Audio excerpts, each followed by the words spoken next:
Bonsoir à toutes et à tous, bienvenue dans votre nouveau numéro de votre émission Burkina Libre sur Wades TV. Le Burkina Faso traverse une période décisive de son histoire, marquée par des défis sécuritaires, économiques et sociaux majeurs. Dans ce contexte, de nombreuses voix appellent à un renforcement de l'unité nationale et à un soutien accru aux autorités et spécialement au président du Faso, le capitaine Ibrahim Traoré. Ce soir, nous ouvrons le débat face aux tentatives de déstabilisation et au cynisme des forces impérialistes. Comment cristalliser l'union sacrée autour de l'armée et du leadership national? Pourquoi le soutien indéfectible au président Ibrahim Traoré est-il aujourd'hui la condition sine qua non pour relever les défis actuels du pays et consolider les acquis de la souveraineté? C'est le thème de notre émission et nous avons sur notre plateau nos deux invités, Amin Tekla et Yannick Kwame. Bonsoir Yannick et bienvenue. Bonsoir Martial et bonsoir à tous ceux qui nous suivent depuis le Burkina Faso. Bonsoir Amin Tekla et bienvenue à vous. Bonsoir Martial et bonsoir peuple burkinabé. Bonsoir. Alors Yannick, ma toute première question aujourd'hui, elle est à vous. Le Burkina Faso traverse une période décisive, comme on l'a dit. En quoi le soutien populaire aux autorités peut-il constituer un levier pour relever les défis sécuritaires et accélérer la reconquête du territoire? Merci Martial. Avant de te répondre, j'aimerais poser cette question.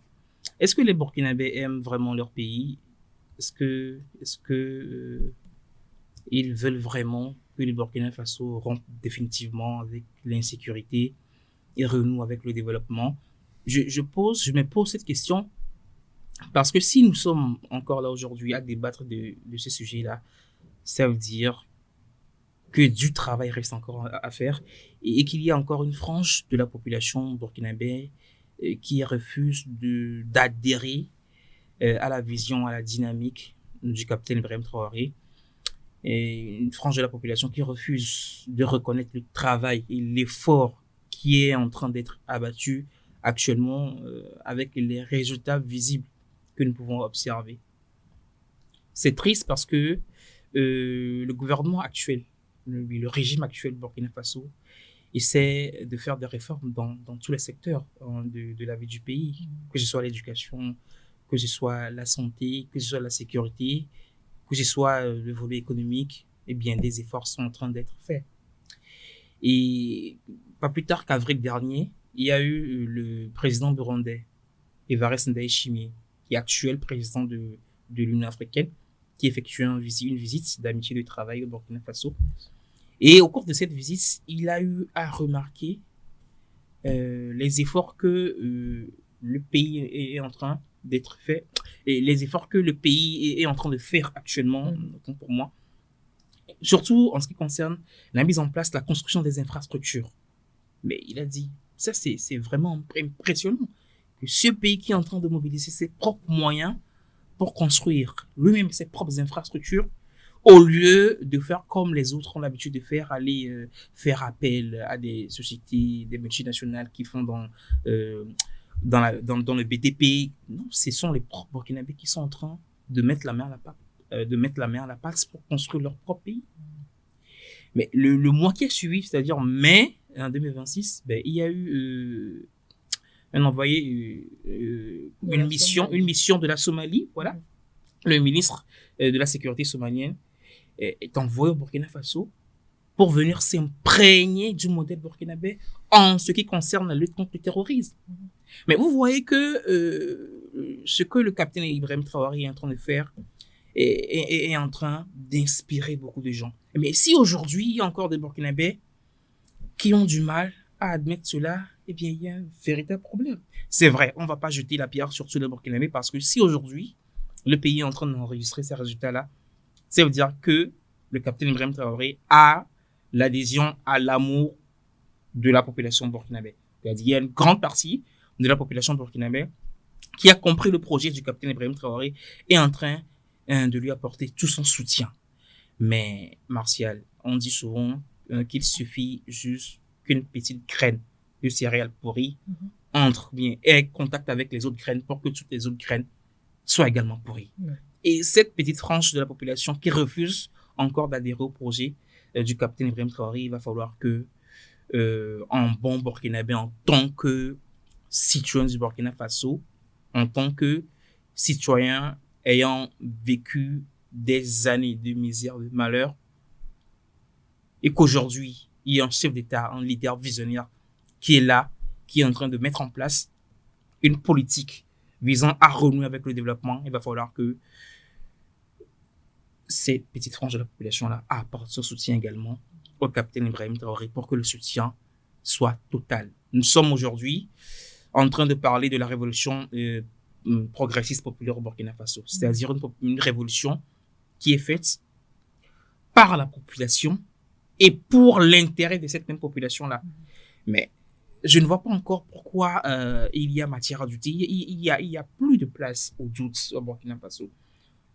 Ceux qui sont là, qui sont en train de nourrir des projets pour déstabiliser le capitaine Ibrahim Traoré, ce sont des individus qui ne regardent que leur propre gueule, qui ne regardent que leur propre ventre. Eux, tout ce qui concerne les intérêts du Burkina Faso, ils n'en ont cure. Ils n'en ont rien à foutre de l'intérêt des intérêts des autres, bien des intérêts, de l'intérêt des peuples burkinabés. Et il va falloir que ces individus-là soient mis hors d'état de nuire. Et le capitaine Ibrahim Traoré est déjà même en train de mettre en place ce qu'il faut pour ça. Et donc, il n'est pas encore tard pour eux, il n'est pas encore tard s'ils aiment vraiment leur pays. C'est la raison pour laquelle je me suis posé cette question. Est-ce qu'ils aiment vraiment leur pays? Si cette façon d'agir va à l'encontre de ce que le capitaine Ibrahim Traoré est en train de mettre en place aujourd'hui, eh bien, ça montre clairement qu'ils n'aiment pas leur pays. Mais s'ils aiment vraiment leur pays, eh bien, il va falloir que leurs actions, leurs différentes actions soient dirigées envers tout ce qui va dans la droite ligne de ce que le capitaine Ibrahim Traoré fait au Burkina Faso aujourd'hui. Merci beaucoup à vous, Yannick Kwame Mensik-La, je suis à vous. Avec la même question, est-ce que le Burkina Faso aujourd'hui, on sait que le Burkina Faso traverse aujourd'hui une période décisive. En quoi le soutien populaire aux autorités peut-il constituer un levier pour relever les défis sécuritaires et accélérer la reconquête du territoire? Alors, depuis l'arrivée du capitaine Ibrahim Traoré au pouvoir, et si ce qu'il a posé comme acte dans le sens du développement, dans le sens de la reconquête du territoire, dans le sens de la lutte contre le terrorisme a pu aboutir ou bien a donné les résultats que nous observons tous aujourd'hui, c'est grâce au soutien indéfectible de la population. Parce que, certes, la population avait la soif de voir à sa tête un dirigeant visionnaire, quelqu'un de charismatique, un leader, et qui peut les accompagner, qui peut faire sortir le pays de leurs liens. Mais le Burkina Faso a connu beaucoup de dirigeants, mais la manière dont le capitaine Ibrahim Traoré est venu et la manière dont le peuple l'a accompagné jusqu'à ce moment, c'est ça qui a donné tous ces résultats-là. Alors, nous avons toujours l'habitude de dire sur ce plateau que lorsque vous travaillez pour votre souveraineté, il y a les puissances impérialistes qui vous observent. Parce que, d'abord, c'est pas dans leur intérêt de vous voir un jour développer. Mais quand vous décidez, vous observez. Lorsque vous allez, ils remarquent un moment d'accalmie, c'est en ce moment-là, ils mettent en œuvre leur plan de déstabilisation pour vous dérouter du droit chemin. Et là, si nous revenons tout le temps sur ce plateau pour exhorter, pour interpeller les uns et les autres, surtout les Burkinabés, à accompagner et de rester toujours vigilants derrière leurs dirigeants, parce que et quand vous analysez bien tous les pays qui ont été déstabilisés, c'est pas parce qu'ils n'ont pas de vision c'est pas parce qu'ils n'ont pas de vision d'aller loin.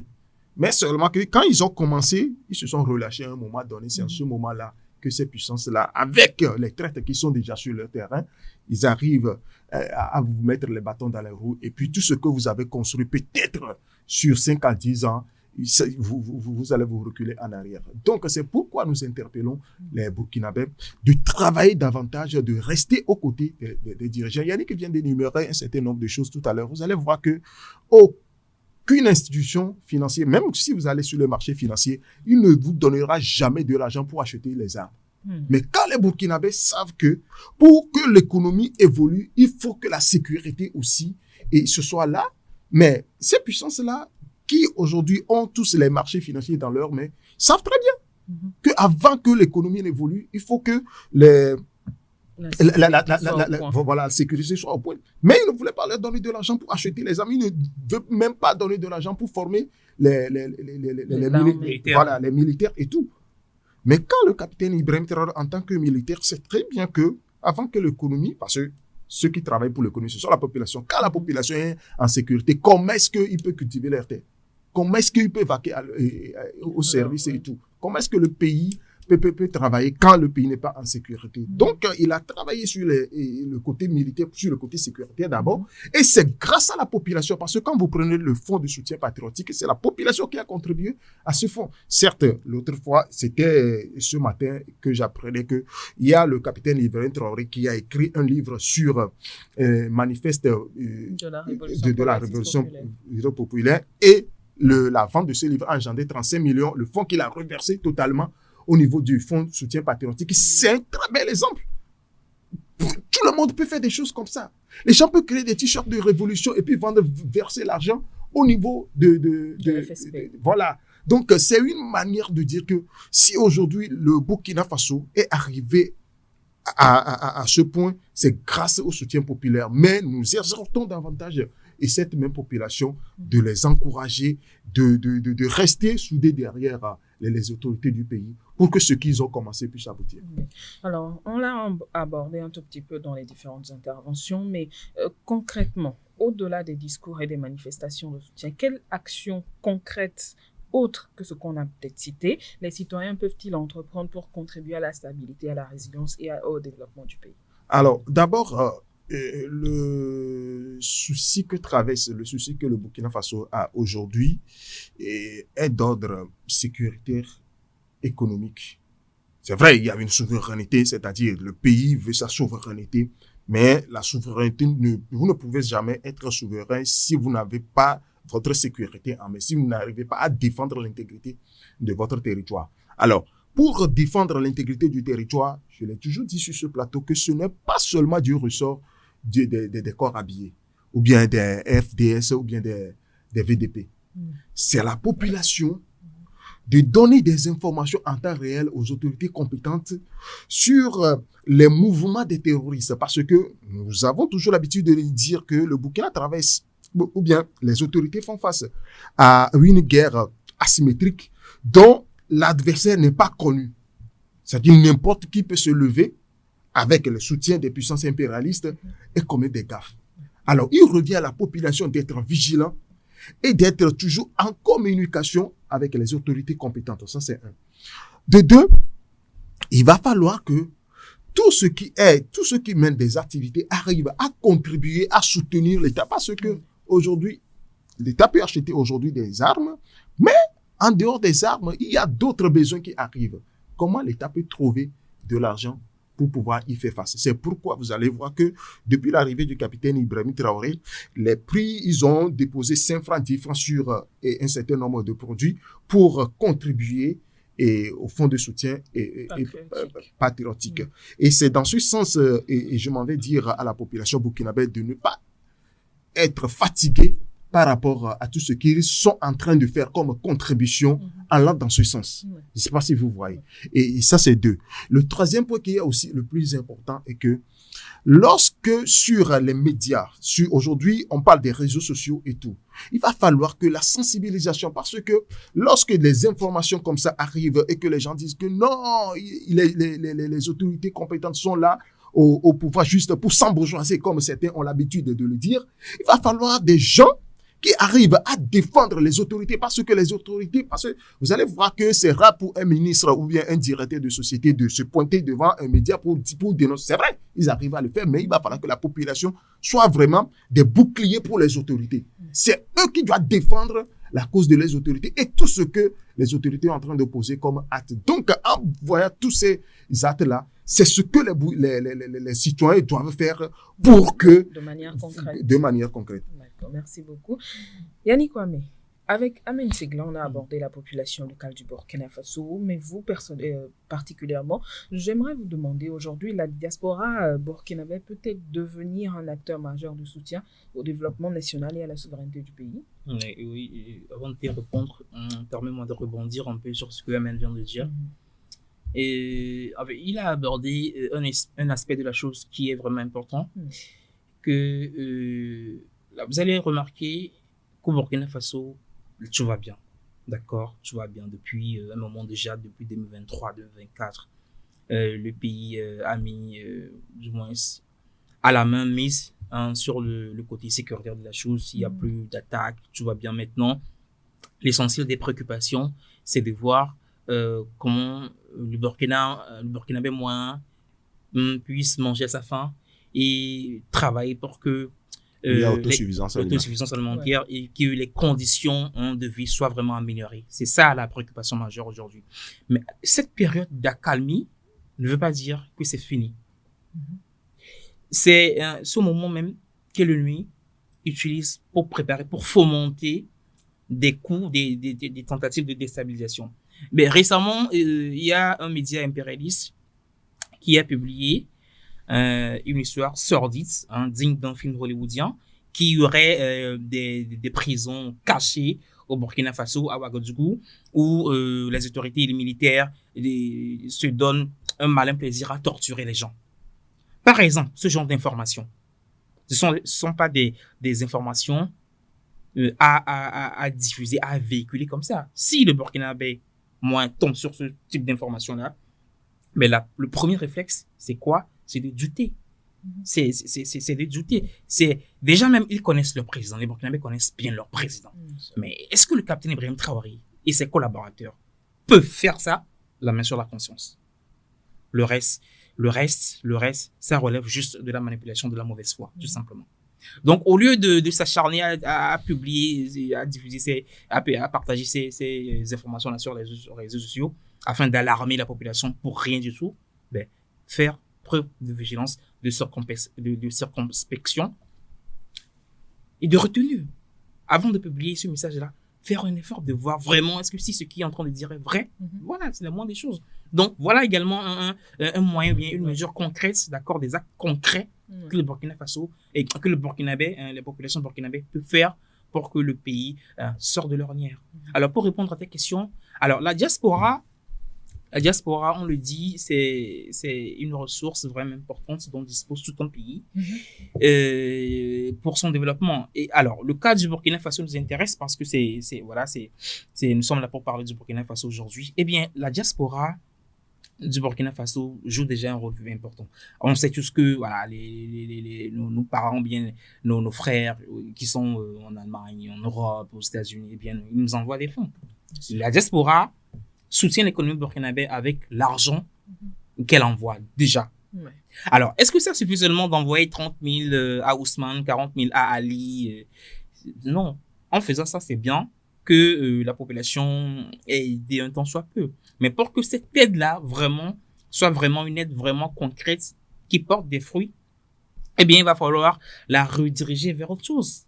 Au lieu de donner, ces fonds, bien, ces petites sommes dont je viens de parler, pourquoi ne pas mettre en place une mesure de financement pour soutenir réellement les entreprises, par exemple les PME, par exemple. Mais ils ne peuvent pas négliger leur famille quand même. Tout à fait. On peut faire ça, on peut soutenir ces familles et mettre en place des structures pérennes pour que ces familles-là ne soient pas tout le temps dépendantes.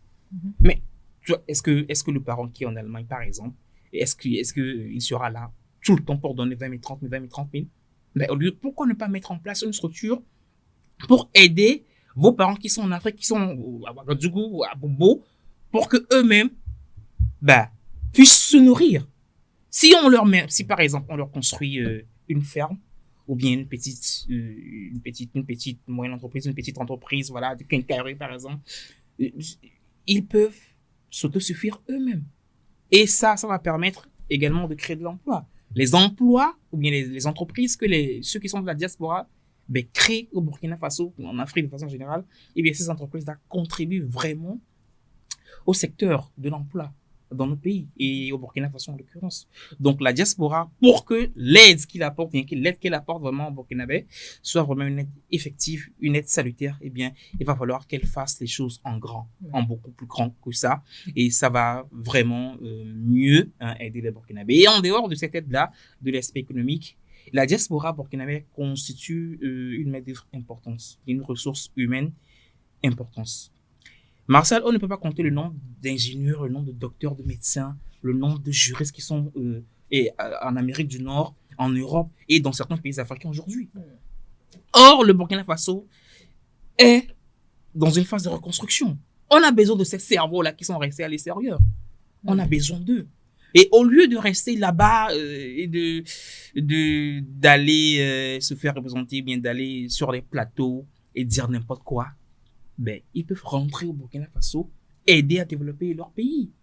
Même s'ils ne viennent pas s'installer définitivement au Burkina Faso, ben, ils peuvent venir temporairement aider dans les missions, dans certaines missions.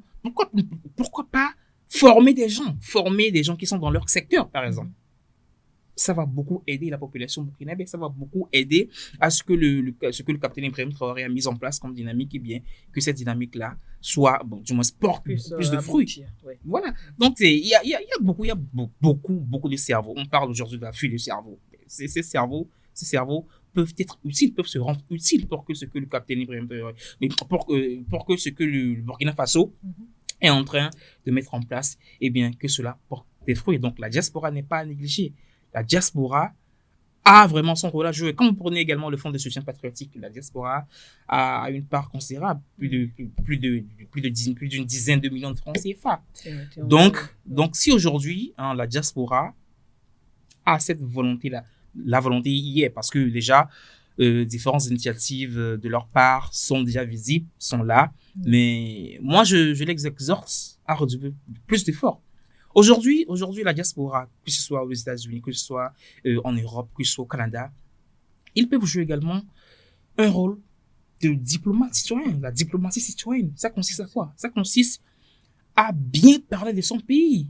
Et ces diasporas-là, les gardes de la diaspora, ben, s'ils s'unissent, ils peuvent constituer un petit réseau de plaidoyer auprès des institutions étrangères qui sont là. On sait tous que l'accès aux ressources ou l'accès à certains financements, bien des types de coopération techniques et stratégiques, eh bien ça demande des moyens. Si aujourd'hui, la diaspora constitue un bloc fort pour mobiliser les moyens dans l'intérêt du Burkina Faso, eh bien ça va vraiment aider le pays. Ça va vraiment que le Burkina Faso exactement. Donc aujourd'hui, la diaspora a un rôle non négligeable dans la vision que le capitaine Ibrahim Traoré a. Et s'ils se bougent, s'ils mettent la main à la pâte, eh bien ce projet va vraiment aboutir. Merci beaucoup, Yannick Kwame. Amen Segla, est-ce que vous êtes du même avis que Yannick sur ce sujet de la diaspora? Oui, la question de la diaspora, c'est une question très épineuse, et de telle sorte que vous allez remarquer que moi, depuis un certain moment, quand vous analysez les choses, vous allez remarquer que le fait que les gens partent aller rester à l'extérieur, c'est pas de plein plaisir. C'est-à-dire, c'est pas une joie pour eux. C'est parce que à un moment donné, d'abord, ça va être l'objet. Je sais pas si ça va être l'objet d'une émission et tout entière, mais pourquoi pas? Voilà. Parce que les gens quittent aujourd'hui leur pays juste pour aller se former et revenir.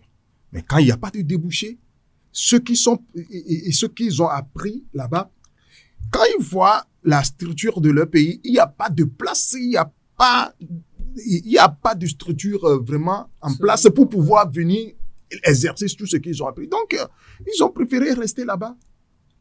C'est ça aujourd'hui la grande question. C'est pourquoi ce que Yannick vient de dire vraiment est très important. Si ceux qui sont aujourd'hui à l'extérieur, c'est vrai, quand vous voyez, lorsque le Burkina traverse vraiment les moments critiques, on a vu les ressortissants burkinabés de l'extérieur qui ont manifesté dans les rues peut-être à Paris et en Belgique, voilà, un peu partout dans le monde. Ça veut dire qu'il y a beaucoup de Burkinabés qui sont à l'extérieur. Mais tout ce beau monde-là, qu'est-ce qu'ils font pour que si aujourd'hui, certes, ils sont contraints à l'extérieur, que leurs fils, lorsque eux aussi seront majeurs, vont revenir au pays pour construire leur pays. C'est là où il faut mettre en place des structures d'investissement pour construire des usines, aller former. Parce que lorsqu'il y a de l'emploi, ils vont revenir diriger. Mais n'attendez pas toujours que c'est l'État qui doit tout faire. L'État est en train de faire ce qu'il peut faire. Maintenant, il revient à chaque citoyen, ceux qui ont les moyens, parce que je sais qu'il y a des Burkinabés qui sont à l'extérieur, qui ont vraiment des moyens et qui peuvent venir investir au Burkina Faso. D'autres sont en train de le faire déjà. D'autres sont en train de le faire avec APEC, l'instruire et avec APEC. Il y a actionnariat participatif communautaire. Il y a beaucoup de diaspora qui mettent l'argent là-dedans pour créer. Il y a même la diaspora bond actuellement. Voilà. Donc, ils sont en train de faire, mais on les exhorte à faire davantage. Parce que personne ne le fera à leur place. Donc, certes, ils sont à l'extérieur, mais le pays a toujours besoin d'eux. Alors, aujourd'hui, Marcel, si je permets, il n'y a pas de doute, hein. Aujourd'hui, le climat des affaires au Burkina Faso est un climat très bon, très prospère. Et il y a des mécanismes qui sont là pour accompagner ceux qui veulent revenir au pays investir. Et, par exemple, c'est l'année passée. L'année passée, il y a même eu une réunion des afro-descendants au Burkina Faso. Conduit par l'ADI. Exactement. Et les gens sont prêts à venir s'installer au Burkina Faso, investir, former des gens, former des citoyens. Et je crois que, déjà, le capitaine Ibrahim Traoré aime le dire souvent, il compte également sur la diaspora pour que son projet puisse porter. Voilà. Alors, bon, vous avez déjà la parole, je vous la redonne en même temps. Face aux menaces sécuritaires, aux pressions extérieures, comment renforcer la cohésion afin d'éviter les divisions et maintenir aujourd'hui un front uni autour des intérêts supérieurs de la nation? On sait tous que l'insécurité, le terrorisme, tout cela se nourrit de la fracture sociale, de la division ethnique, des tensions ethniques, religieuses et tout. Regardez un peu ce qui s'est passé l'autre fois quand le gouvernement burkinabé a mis en place des réformes sur la laïcité. Il a mis en place des règles strictes en ce qui concerne la pratique religieuse de chacun, et notamment l'érection des édifices religieux dans les administrations, dans l'administration publique. Regardez un peu le tollé que cela a suscité, jusqu'à même la réaction de cet imam-là, qui est entre les mains des autorités militaires actuellement. Ça, par exemple, les musulmans ou les Burkinabés ne doivent pas céder à cela. C'est un grand risque, d'accord? Ça risque, de fracturer le tissu social burkinabé, parce que quand on parle de religion, quand on parle d'ethnie, ce sont des sujets passionnants, ce sont des sujets qui attisent l'émotion des uns et des autres. Donc, pour que cela puisse s'arrêter, pour que cette cohésion sociale-là puisse être atteinte, il va falloir que chaque citoyen burkinabé puisse se remettre en question. Il va falloir que chaque Burkinabé sache que c'est l'intérêt de la population, mais l'intérêt du pays qui est plus fort. C'est l'intérêt de l'État qui l'emporte surtout. On s'en fout de ta religion, on s'en fout de ton ethnie, on s'en fout de ton appartenance religieuse, on s'en fout. Mais ce qui prime, c'est l'intérêt du Burkina Faso, c'est l'intérêt de l'État. Et qui dit l'intérêt de l'État dit des lois. Si tu aimes vraiment ton pays, tu dois respecter tes lois et les lois que le pays a fixées. Donc, moi, je vais exhorter chaque ethnie, chaque communauté burkinabé à cultiver ce qu'on appelle la solidarité. Et le Burkina Faso est un pays laïque, c'est également un pays où il y a plusieurs ethnies. Ils sont obligés de cohabiter, d'accord? Ils sont obligés de cohabiter. Et pour que cela puisse se faire, il va falloir que la solidarité puisse régner. C'est ça le mot d'ordre. La solidarité, la compréhension de l'autre, cet amour, l'empathie. Déjà même, quand on parle de religion, toute religion qui se respecte, c'est la paix que toute la religion prône. Bien sûr. Mais si tu vas faire autre chose à part la paix ou bien outre que la paix, ça n'a pas de sens. Ça veut dire que tu interprètes la religion, bien les préceptes, les recommandations de ta religion, tu les interprètes autrement. Soit tu les utilises pour servir d'autres fins.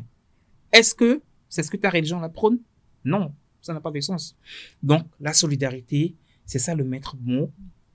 C'est ça, ce qui va constituer ce ciment-là pour que la cohésion entre les différentes couches sociales, ethniques et religieuses puisse exister. D'accord, merci. Merci beaucoup, Amen Sigla. Je reviens à vous. Yannick s'est beaucoup attardé sur la région et la solidarité pour consolider la cohésion nationale. Et vous, comment pensez-vous qu'on peut renforcer aujourd'hui la cohésion nationale afin d'éviter les divisions et maintenir un front uni pour l'intérêt supérieur de la nation? La cohésion, bon, le peuple burkinabé, ils sont toujours unis. Hein. C'est vrai qu'il y a des questions d'ordre communautaire qui nous divisent des fois, des problèmes terriens qui nous divisent des fois. Et ceux qui connaissent que partout dans l'Afrique, il y a ce genre de problème, arrivent à surfer sur ça. Pas qu'en Afrique, partout dans le monde. Voilà. Arrivent à surfer sur ça pour nous diviser davantage. C'est-à-dire, il prend les deux groupes qui sont en confrontation sur un problème. Il va commencer par dire, bon, voilà, ben, l'autre ne mérite pas ça. Il avait fait ça à votre grand-parent, ne laisse pas cette fois-ci le faire. Si vous avez besoin de moyens, je vais vous les donner pour que vous les abattiez. Donc, c'est comme ça qu'ils arrivent à enflammer tout ce qui est petit problème en Afrique. Donc, il revient à chaque Burkinabé de reconnaître qu'aujourd'hui, nous, ce problème, c'est-à-dire que cette manière de faire nous a causé de tort par le passé et qu'à un moment donné, il va falloir que tout s'arrête.